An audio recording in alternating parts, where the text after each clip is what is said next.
नमस्कार बच्चों। आज हम पढ़ने और समझने वाले हैं क्लास 10th हिंदी की हमारी वर्कशीट नंबर 54 यानी कि कार्यपत्रक संख्या 54 को। यह आपकी 23 दिसंबर 2021 की वर्कशीट रहेगी। आज की इस बेहद आसान और इंटरेस्टिंग वर्कशीट में हम क्षितिज भाग 2 के अपने पाठ लखनवी अंदाज को जारी रखेंगे। इस पाठ के लेखक है यशपाल जी और ये पूरा पाठ व्यंग विधा में लिखा गया। अब ये व्यंग विधा क्या होती है? व्यंग विधा साहित्य की एक विधा या प्रकार या शैली है जिसमें मजाक मजाक में अपनी महत्वपूर्ण बात कह दी जाती है और सामने वाले तथा सुनने वाले को बुरा भी नहीं लगता, तो उसे बोलते हैं व्यंग शैली।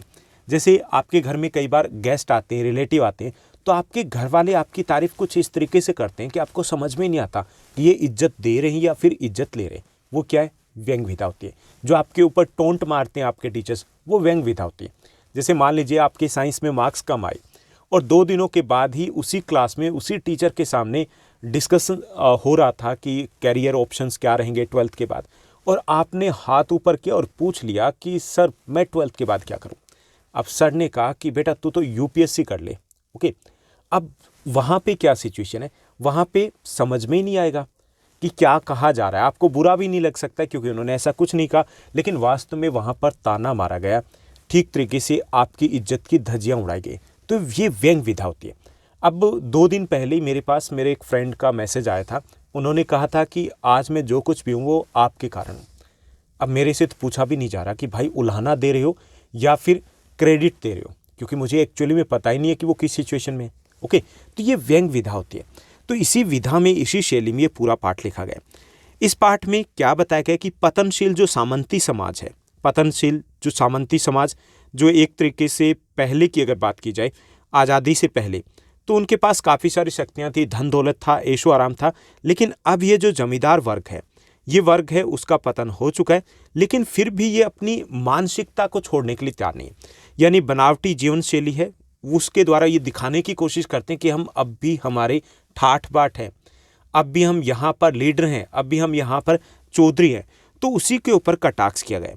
लेखक ने इसे परजीवी संस्कृति कहा है। परजीवी संस्कृति का मतलब होता है एक अलग टाइप की कल्चर की, जिसमें लोग हैं वो दिखावे की कल्चर में रहना पसंद करते हैं। यानी होते कुछ है और दिखाते कुछ और है।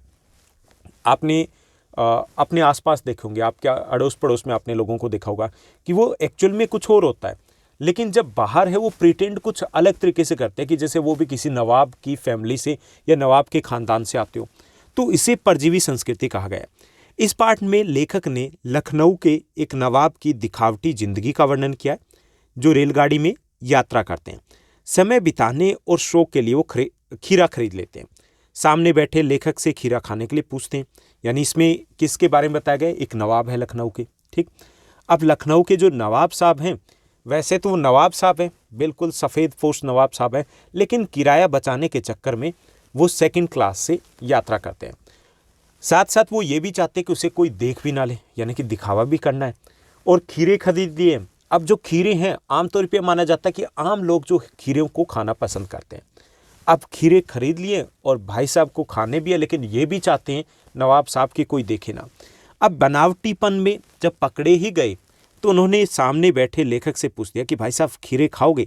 तो लेखक के मना करने पर उन्होंने क्या किया कि खीरे को वो धोया, वो धोते हैं, उसको पोंछते हैं, करीने से बड़े सलीके से उसे काटते हैं, फिर जीरा और जीरा मिला हुआ नमक है, मिर्च है, उसके ऊपर छिड़कते हैं।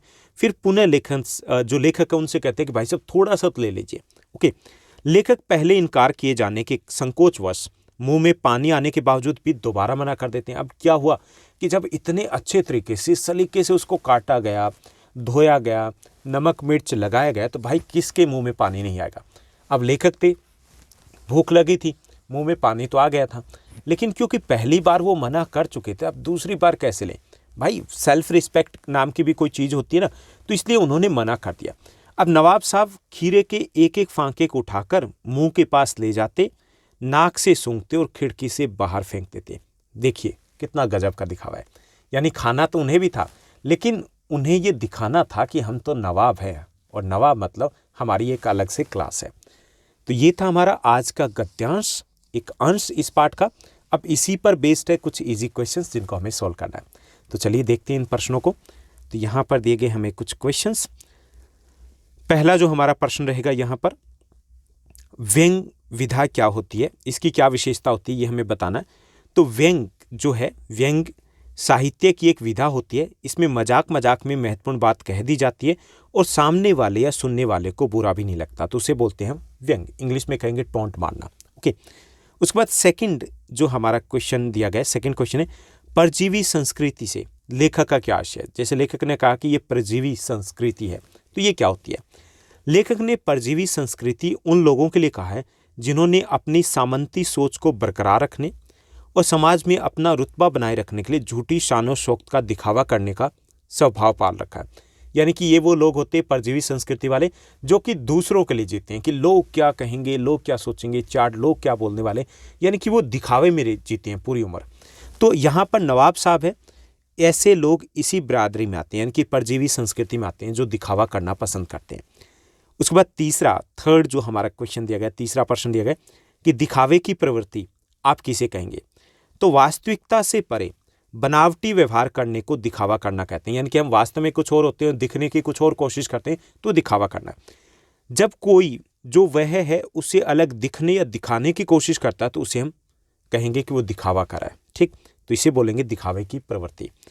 उसके बाद चौथा हमारा प्रश्न दिया गया, चौथा प्रश्न आपके बोर्ड एग्जाम के पॉइंट ऑफ व्यू से काफ़ी इंपॉर्टेंट रहेगा।